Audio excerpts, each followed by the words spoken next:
welcome back to Let Glory Shine. I'm your host, Martha Glory, and I'm so glad to be here for another episode of Let Glory Shine.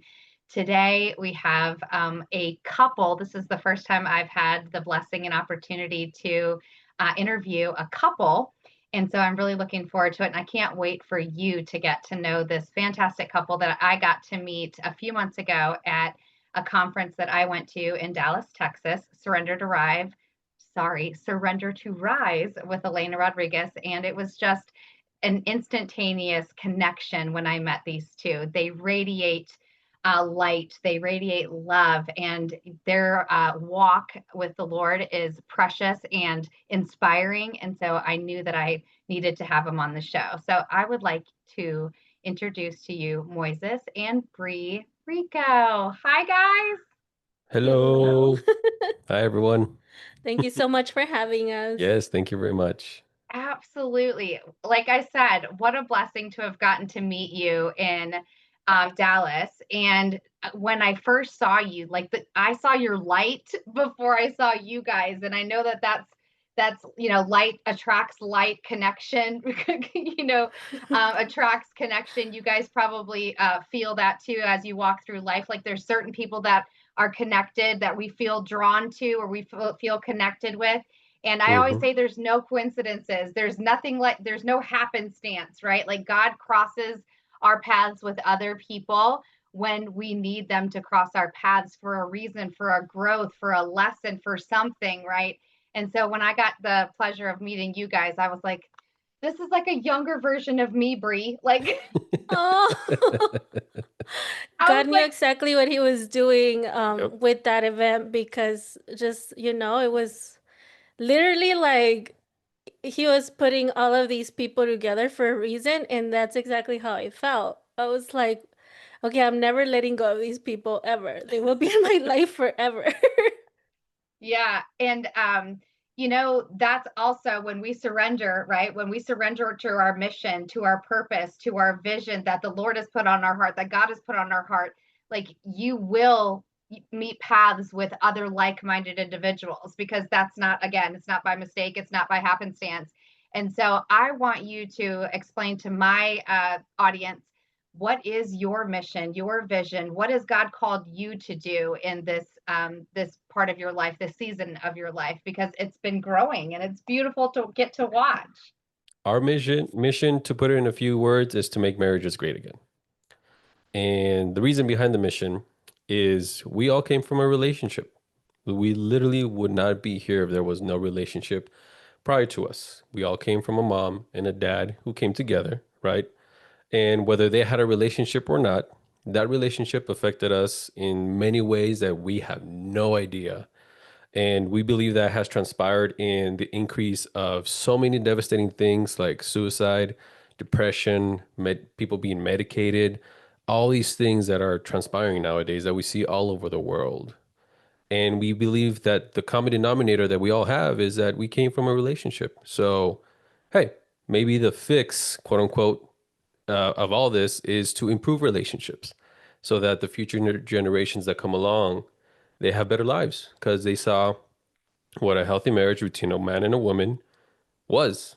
And that was fruitful to them, and they repeated it over time and generationally as well. Yeah, that is essentially kind of like our mission. We just see the number of fatherless homes. Yeah. I grew up in a fatherless home, and I saw the impact it had on me. We came from broken homes as well, single mom homes, and it was just devastating what that is. And we want to make relationships great again because they're fun. They're the best thing ever. hmm I don't know where I would be. I'm sure I would have been one of those cases lost out there in the world.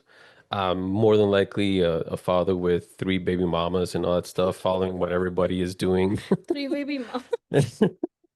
I'm glad I But saved that God, part. right? But God, God thank you for the intervened. Yes, intervention, definitely. God, He right? gave me direction. Yes. Yes. And Yeah, gave God you was like, Bree. no, not that way, buddy. Let's go this way. So, Bree, why don't you put in your words, like, how do you share this with your husband? Like, I've gotten to watch you on social media over the last couple of months in your Summer of Love series. was so much fun for me to watch. And I'm not yet in a relationship, but I did go through divorce. I have been married. I was married for 15 years. And I was like, if I just knew then, like, right? Like, but I didn't, and that's okay. My next marriage will be great. And because now I know, right? So Bree, tell me what this means to you to be part of this with your spouse. How cool. Man, it's a calling that I didn't want to answer for the longest time, that I was like, absolutely not, God. Nope.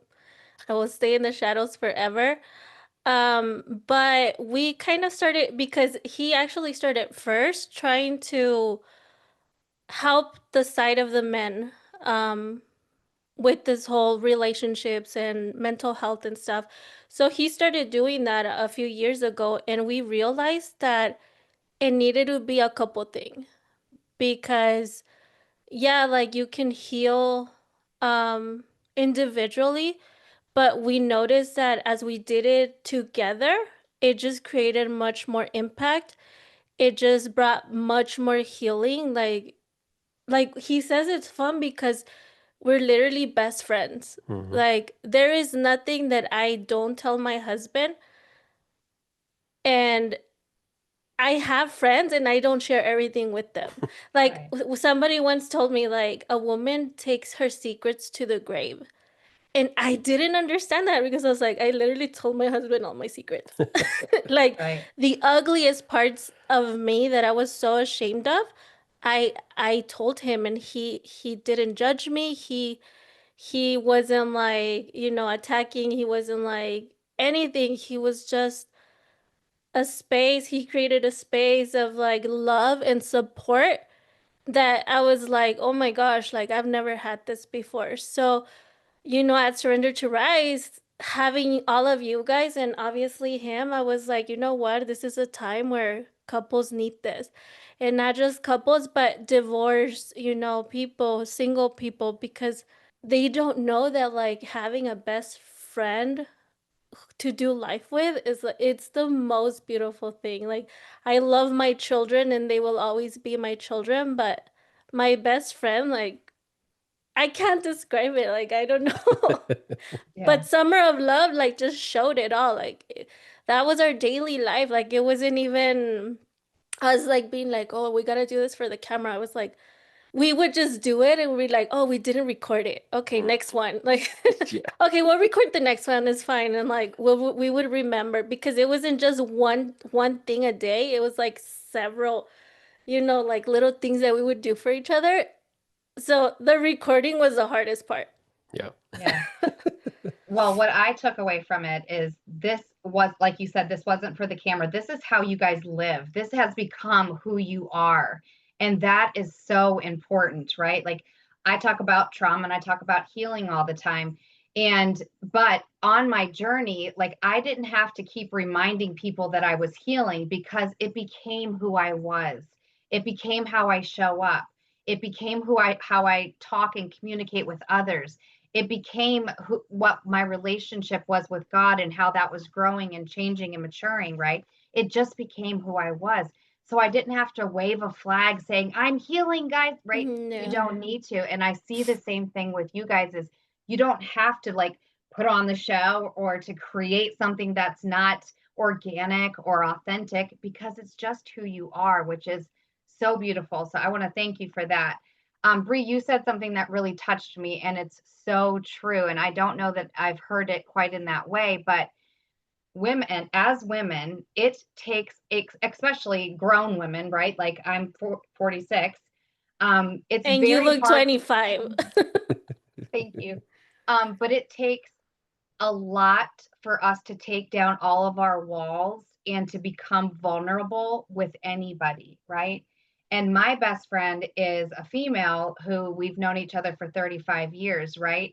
And I wouldn't say that I tell her everything, but I tell her almost everything. We've grown up together, right? Like she was the first person that I became painfully honest with about my horrific experiences within the cult. But then when I did get married, I did open up to him, but there were certain things that I knew would hurt him so badly, knowing that they happened to me, that he wouldn't be able to carry it. Right. And so I never was able to open up to him about that. But I understand the need to be able to have that space held.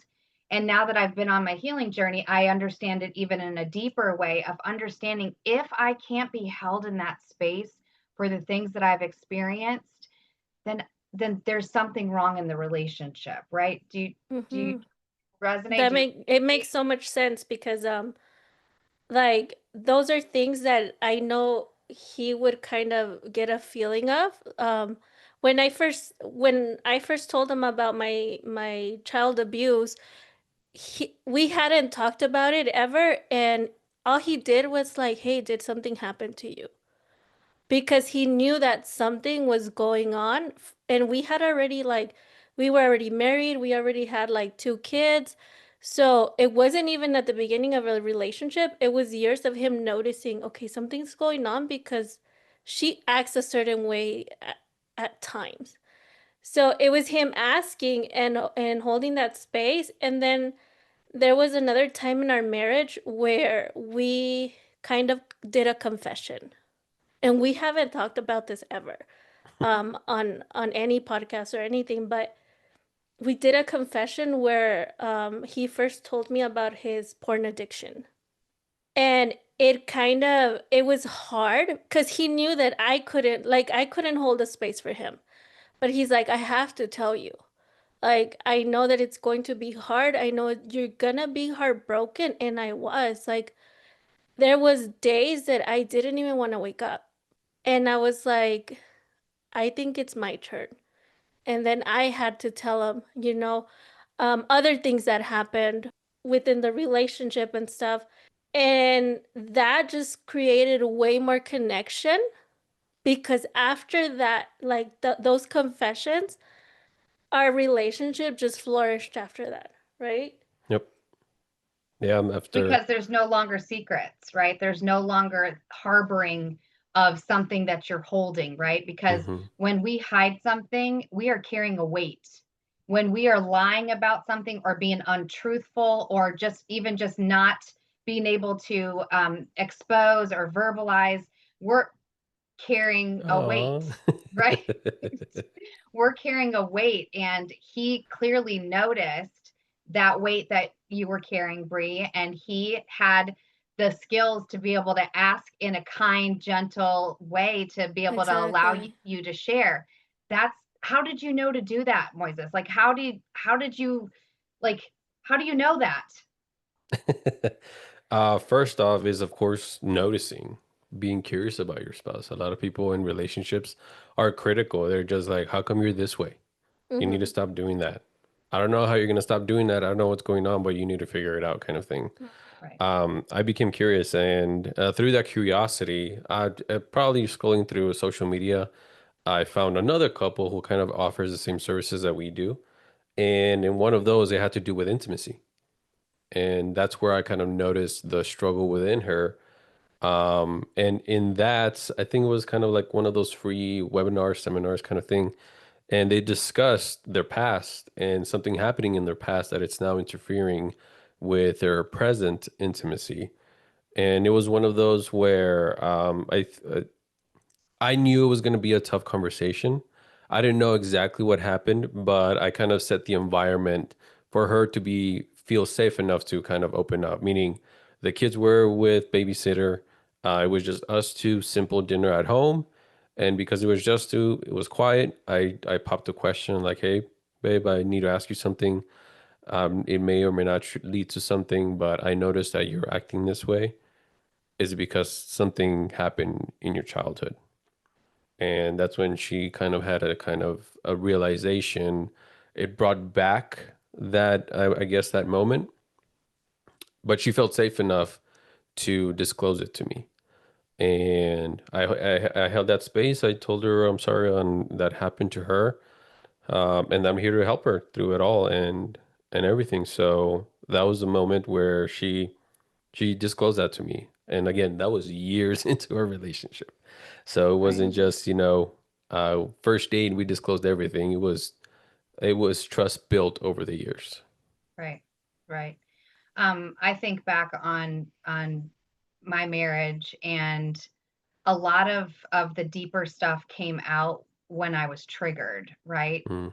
Like something would happen, I would get triggered, I would isolate, I would withdraw, I would go back to my own coping mechanisms of hiding, of being scared, of being in fight or flight, whatever it was. And then he would hold space, and then eventually I would be able to sort through what that trigger was, why it happened, right? And then we would have a conversation. But it never happened beforehand, right? Like we can keep those things from happening if we just learn to communicate, and we just learn to be able to see each other for who they are. And when you've made this decision to spend your life with them, you might as well get to know them, right? I think that's Exactly. the other Yeah. thing, is like so many of us think we know somebody, and then we marry them and we're like, who are you? You do that with your toothpaste? You leave your socks where? Like, and you're like, you don't, you understand what I mean though? We don't Mhm. It know still our partner. happens. Yeah, like it still happens to me where and I don't see it as a bad thing. It's just a whole like I talk about just 2 years ago he started being a wrestling fan. I had no idea he was interested. Like we had been together 10 years and I was like, where did this come from? I'm not a wrestling fan, like I could care less. And he came and I was like, at first I was like, okay, this is strange, like it's just coming out. And he had been a wrestling fan before, he just stopped, right? But then I saw it as an opportunity to kind of connect in a way like, okay, this is something new that we can like start doing together, right? Um, so when those things come out, I feel like in a marriage, like people see it as it's something bad. Oh, they're different now. They're not the same person I fell in love with. Well, I mean, I literally like just re-fell in love with like now a wrestling fan. Right? Yeah. Like I see we went to a wrestling match and the whole time, Martha, instead of recording the show, I was recording my husband. Because love and I'm gonna that. cry because I could see like the little boy in him Yeah. excited and having fun and like creating these memories, and they were now being shared with me. Thank you for watching Prospera TV Network. We hope you're enjoying the show. We'll be right back after this commercial break.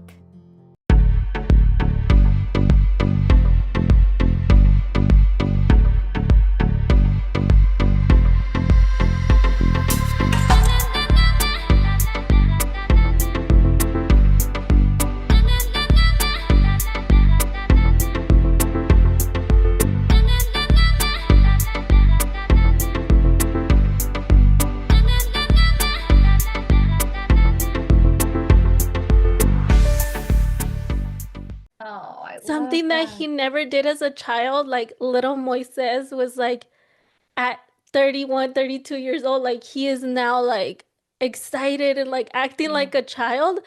And women would be like, oh, you're being so childish. And I was loving the moment. And my whole videos are of him. Yeah. Like you wouldn't even know where we're at because I was just recording his expressions, his face, Wow. his emotions, that. and it was so exciting. Yeah. And I loved every part of it. And I feel like we need to start seeing those things instead of like, just being like, oh, you've changed. Yeah. Why is that a bad thing? Right, right. I was literally going to say, let us rewind, because you said something really important, then you repeated it. So thank you. When we change, right? You say, oh, well, you've changed. Well, I want to be with someone that's constantly changing. Exactly. I want to continuously change and grow and elevate, and right, like I don't want to be the same today, tomorrow, or forever, right? Like I want to continue to grow. And so I need to be with somebody that wants to grow, wants to learn, wants to excel, wants to elevate, right? And that was one of the things that ended my marriage, is because I was on this sky trajectory, right? Like after, when I was going through my healing journey, God just like took the car and was like, all right, if you are dedicated to this, we're going up. Like we have things to do, and get out of your own way. Like we got places to go. And my husband was like, well, where do I even fit in anymore? Right? Because he was so used to the broken Martha that needed the support, needed to be coddled, and I didn't know how to take him on the ride with me, right? Because he didn't know this Martha, and he wasn't attracted to this Martha, right? Like, because I became a strong, independent woman, and he was used to the brokenness that I was. And so I outgrew him, right? And when I recognized that, part of me was really sad because I had to go on this healing journey. I didn't want to be broken for the rest of my life. I didn't want to be stuck in that pain, in that trauma, in that agony, right? And so I had to, but I lost my husband over it, right? But God had other plans. I know that now, right? Like when I left him, he found himself through me leaving him. And so it's become a blessing for both of us. He's remarried, has his own children. Like, he had to rebuild a life because I got out of his way, and I had to make my own way, right? And so everything works for the good, right? But doesn't mean it's not without extreme pain. And so that's the elevating. I want to change, and I know that you guys too. And what fun to do it together, to push each other, to challenge each other, to hold each other accountable. So that seems like a big blessing. Yep. Yeah, it is. It's one of those things where throughout our relationship, it's never, sometimes it is together that we're growing, right? Like right now with business. But there was moments where I was the one kind of amped up and ready to grow and things like that, and she wasn't. And there's been the opposite where I'm like, I'm tired. And she's like, no, let's go, let's go, let's go. So it's I think I heard Matthew McConaughey say this is you have to pull each other, not push each other, because pushing is it can be seen as criticizing, like you're not good enough for me, so I'm pushing you to be good enough for me. Right. But if you pull, you attract the person to you. You attract Mm. the person to come along with you. And that's what I've done with her. Like ever since we started our relationship is I'm going this way and you can come with, or at least that's Or you can at the come with. beginning. You can Yeah. come with, or you can come with. That's your Right. only option. Yeah. Exactly. Yeah, but I think like the difference is that he was never again like he said pushy. So for example, like if he's listening to a podcast and he's growing and he would send them to me. He wouldn't be like, "Oh, listen to this," or like he'd be like, "Oh, like this podcast is about this and it's pretty cool." And then it would trigger like curiosity, and I'd be like, "Oh, okay, maybe I'll listen to it." And then I would. And then I would start being like, "Oh, this is awesome. Like, let's go." So it was always just kind of sharing little things. Like when I started building my relationship with God, I was never like trying to force him, right? I was never like, "Hey, like I'm building this relationship with God. I need you to do the same." It was more of like, "You know what? I'm gonna do this because I really need it. This is what I'm listening to so that you know," and like stuff like that. And then he would join too. So it's kind of just like kind of sharing what we're doing, and then the other person like automatically just like has this interest, and we kind of hype it up a little bit for each other, and it's like, "Oh, that sounds fun," or "That sounds cool," you know? So, Moises, you did not know God going into this marriage?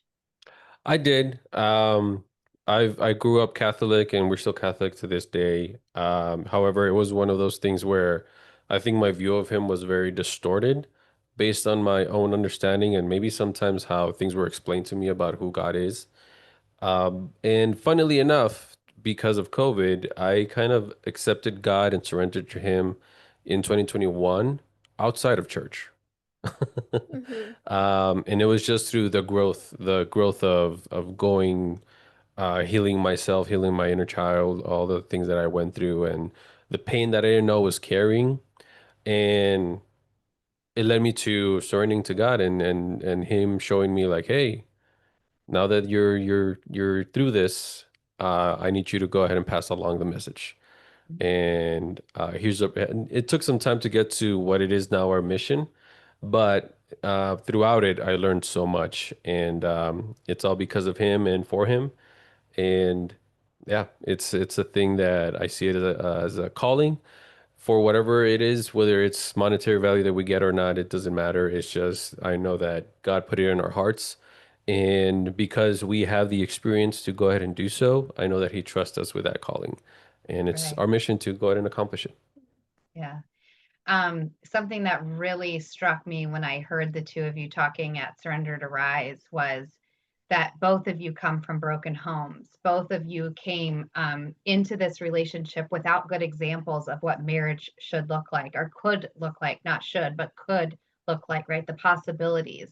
But yet you've learned so much coming together, putting God first, understanding the growth potential, all of those things, right? But what struck me was your children will never have to say, I grew up in a broken home, that I grew up without my dad, that I grew up without my mom, right? Like, you're ending the generational curse, both of you, because of this choice, because of this mission that God's put on your heart.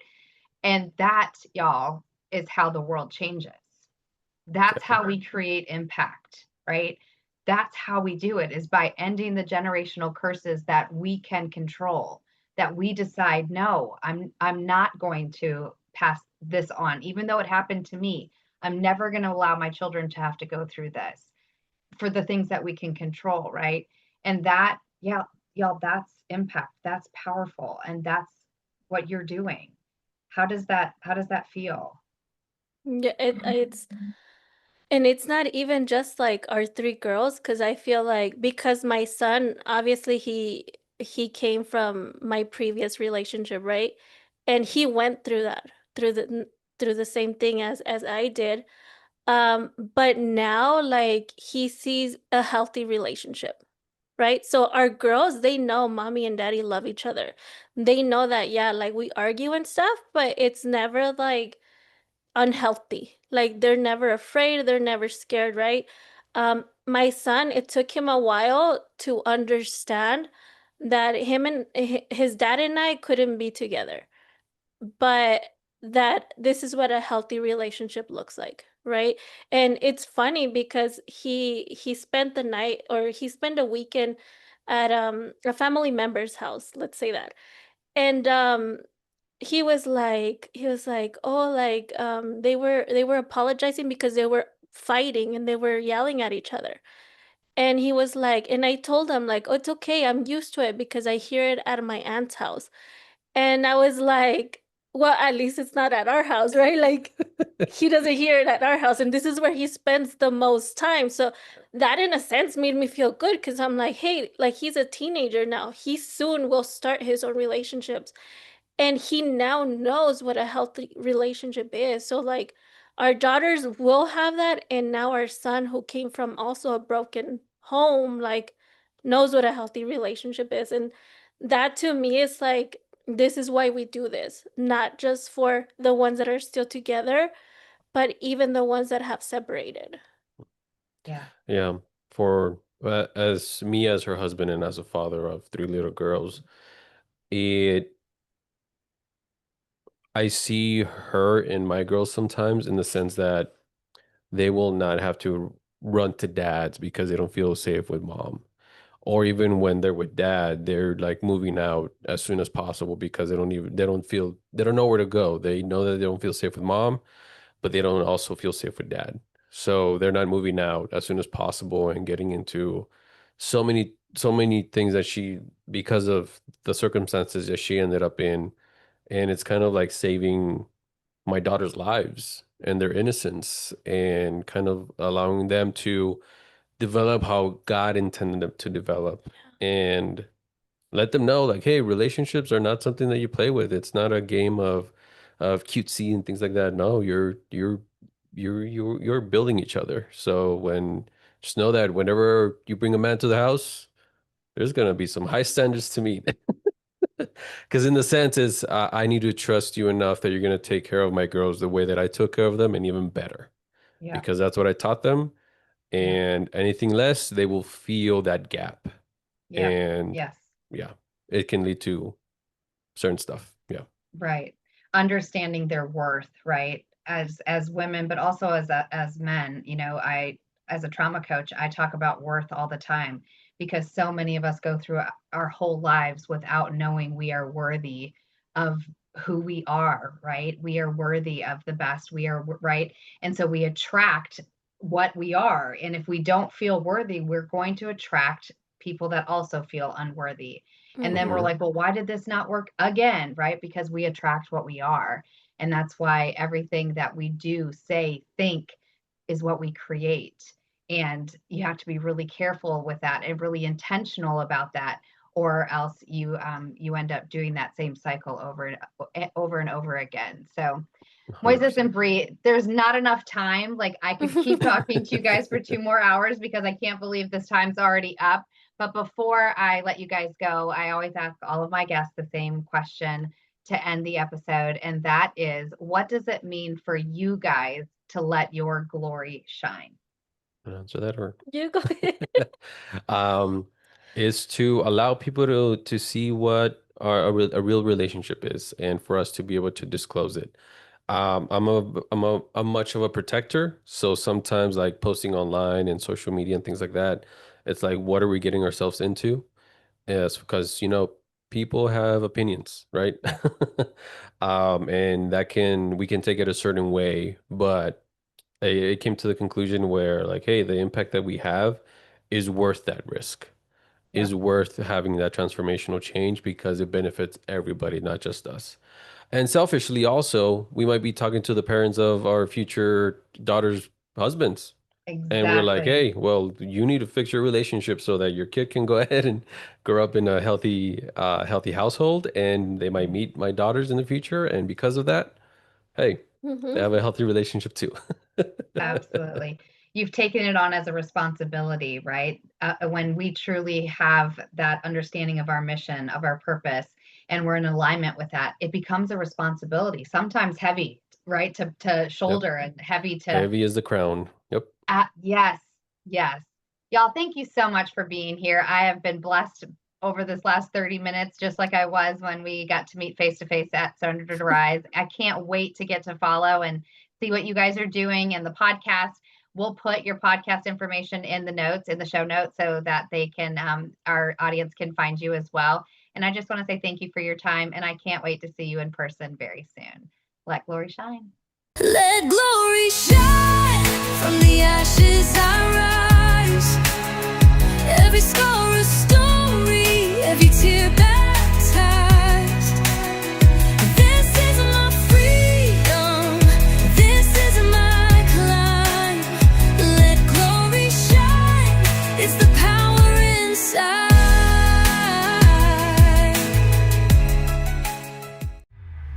This is your Prospera era, where dreams align with grace, abundance flows like rivers. You've stepped into your place.